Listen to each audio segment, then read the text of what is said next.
Alright guys, welcome to another beer review, and today we're going over to Mikkeller once again.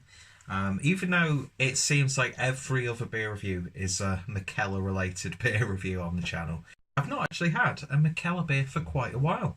And this is one that I'm really excited to try because it's from a series that has really intrigued me. And I've had one beer that's part of the Oregon Specialty Fruit series, and this is actually a collaboration that they've done with obviously Oregon Specialty Fruit and the Coffee Collective. So I'll put that information down below. Of course, got this can from the Mikkeller Beer Club, so referral link is down below if you're interested. But yeah, so what are we looking at today? We're looking at the Flat White Stout, which is an oatmeal stout brewed with sweet cherries, coffee and lactose. I'm not too sure what type of coffee they've used.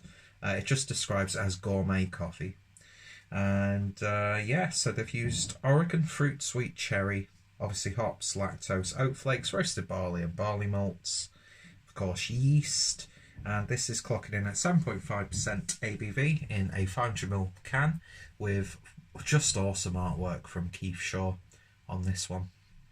Just a nice pair of cherries there for you. And yeah, nice little artwork on the back. 500 mils. Always appreciative of breweries who do beers in 500 mils, you know, proper amounts of beer. Even though I've also come to the conclusion that if I drink, see, that's the weird thing is that I've discovered recently that I can drink higher ABV beers, but if they're just in sort of like, let's give an example of a glass. So if I was to drink like just little samples in one of these sort of like festival 1/3 glasses, even though it would be higher ABV beers, I wouldn't feel as bad the next day if I was to drink like moderately. As if the camera's up there, Peter. You know, I wouldn't feel as bad if I was to drink like moderately high ABV beers, but in bigger volumes. I'd feel much worse. Do you know what I mean? It's weird how that works. So why am I talking about that? Who gives a flying fook? Anyway, so yeah, this review is actually going to be a toss-up of this or the Horchata Milk Stout from Untitled Art and Microphone Brewing. Look out for a review of that in the future. But yeah, so fantastic stuff. So it's always appreciative of craft breweries doing the 500ml route, but I found it's the amount of beer itself that gives me hangovers as opposed to the alcohol content. Of course, yeah, if I was to do a full night on even tasters of like imperial stouts and triples and God knows what barley wines, I would probably feel just as bad. But anyway, I'm more based this off one bottle share that I did with Harry from Blue Nose Beer Reviews and Dean from Dean's Beer Reviews, where we actually didn't really drink that much, but I was so worried that I'd be hungover. But I wasn't, surprisingly. Anyway, stop rambling, you dick, and open up the beer. So there we go. Imagine shotgunning a beer like that, Jesus. Anyway, so I'm going to be using it for this review anyway, my Indie Man glass, because I'm due to be going live with my good friend Harry, as well as a few other of my beer brothers, for Craft Beer Fortnightly. And I'm going to be drinking the rest of this in my Mikkeller Beer Club cup, because I'm a posy arsehole, as you may or may not already know. And as you can see, I've got my nice collection of empty bottles there which need to be delabeled. So let's see what we get with this one then. So pouring that nicely. It's got a tiny bit of a glug to it, especially for a 7.5% ABV stout. And gosh, look at that head. Well, not the best pour, as you can tell, but the beer in the glass then, and the lighting is really making it hard to see if it's jet black. I don't think it's a jet black beer, but it's a really dark sort of oakiness in this light anyway. It could well be a jet black beer, but if you have the beer in front of you, you have eyes, so why do we have to describe the appearance when YouTube is a visual form anyway? So it sort of makes the look of a beer, describing it at least, quite redundant, but we still do that as beer reviewers. Well, it's all part of the profile, isn't it? You know, if you were to do an audio podcast, you'd be describing it. Do you know what I mean? The same way. It doesn't really matter. Don't get into the politics of beer reviewing on YouTube, Peter, because nobody outside of the beer reviewing community on YouTube actually gives a shit about beer reviews on YouTube, except breweries. I've got good response from people in the industry itself. Anyway, just get on with the beer. So yeah, it looks fantastic, doesn't it?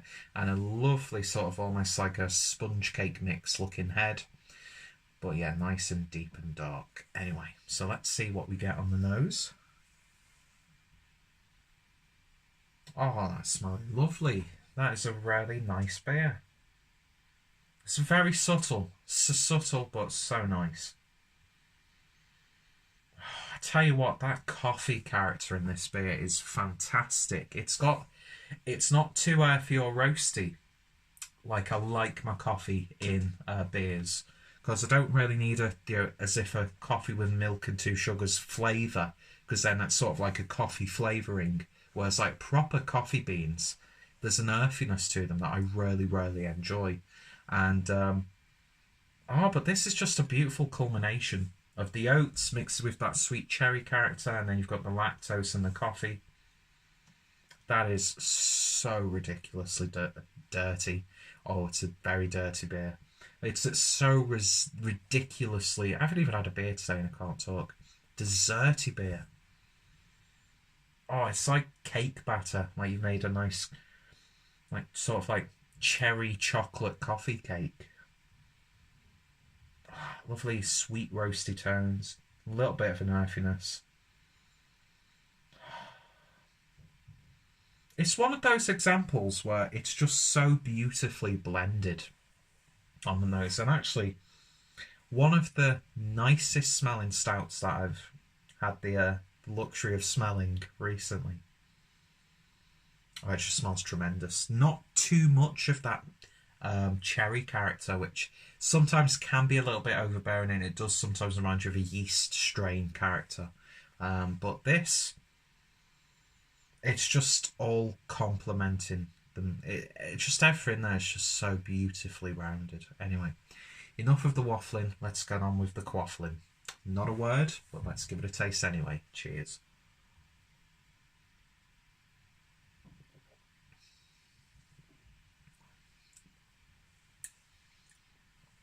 First things first, body's a little bit lighter than I'd like it to be. But for the ABV, it does have a nice body. But with flavours like this, which I get into, just have a bit more of a creaminess, especially with the fact that it's got oats and lactose in there. I'd like a bit more of a decadent mouthfeel with a beer like this, but I'm not going to complain because that's still a lovely little beer. Cherry comes out a little bit more on the flavour. That coffee is just absolutely gorgeous. That's probably the star of the show, is the coffee that they've used. You can just taste the quality in the blend that they've used. And as much as I love coffee, I wouldn't be able to pinpoint it down to like, oh, this reminds me of such and such, which I remember having, which was sourced from such and such in such and such by such and such. But you know, I do subscribe to the likes of packed coffee, and I love getting these like really robust, beautiful blends and mixes. So I'd love to know what coffee they've used in this, because it's really shining. A little bit of a prickly carbonation in there. I was saying the body's a little bit thin, but it gets a little bit syrupy on the aftermath. So you get a lovely texture in your mouth afterwards. But yeah, that's just really nice. It's got a real sense of drinkability about it. And yeah, it's all about that coffee in this beer for me. The cherries are complementing that blend perfectly, and then the other ingredients around it are they're all working in perfect harmony. They really, really are. Lovely bitterness on the back end as well. Slight chocolatey tones, but not too much. So it's got that sort of like Guatemalan espresso blend about it.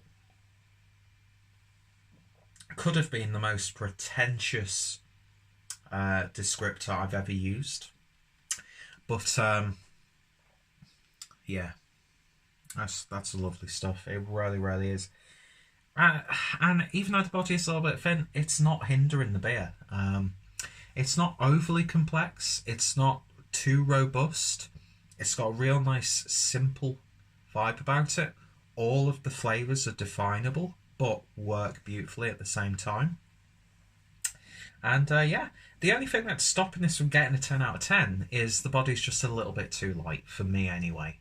But yeah, I can imagine if they would to like evolve this into an imperial strength stout, or somehow try and incorporate these flavours into their Beer Geek series or something like that. I think that would have a wonderful place there, because it's a lot more satisfying than I think I had the flat white Beer Geek, which again, beautiful stuff. Yet to have even a boring Beer Geek beer. What a series of beers that is. But this, yeah, flat white stout with cherries, wonderful coffee tones.